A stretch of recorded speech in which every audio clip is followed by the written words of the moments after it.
Justement référence à cette fameuse chute aux enfers dont je parlais tout à l'heure, c'est-à-dire que ça fait référence à une étape initiatique Oui, bien précise, oui, qui est le fait de virginiser, si je pourrais dire, le réceptacle. C'est-à-dire que nous, en tant que tels, et en principe notre cœur, c'est-à-dire ce qui fait vraiment notre intimité, notre réalité, sa raison d'être, c'est la réception du divin. Or, pour le recevoir, il faut qu'il soit virginisé, rendu vierge.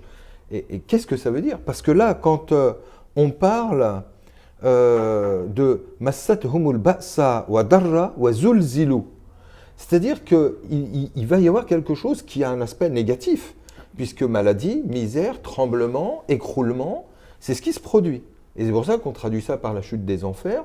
On traduit ça également par la rencontre du feu qui va brûler quelque chose en nous, et en fait qui va brûler la maladie, qui va brûler la misère, qui va brûler nos certitudes, notre orgueil, tout ce qui n'est pas bon. C'est comme dans l'art du ney, le bambou, pour qu'il puisse laisser passer le son qui va donner la musique divine, eh bien les nœuds, il faut les brûler pour que le son puisse passer. Nous, c'est pareil.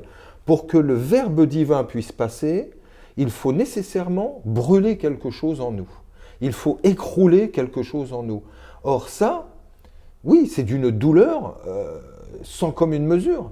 Parce qu'alors qu'on s'engage sur une voie pour aller vers quelque chose de positif, pour s'élever, pour quelque chose de mieux, qu'est-ce qui se passe? Il se passe un abaissement, un écroulement, un vidage complet.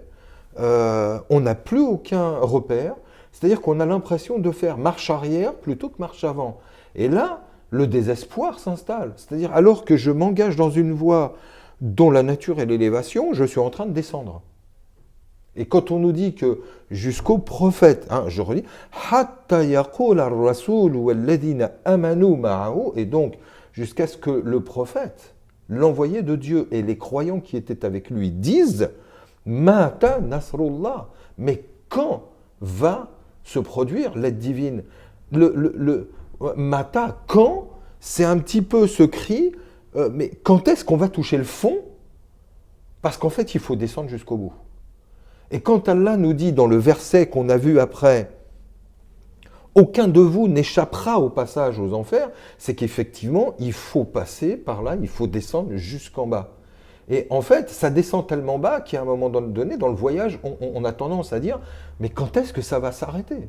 J'en peux plus, je souffre trop, c'est intenable. »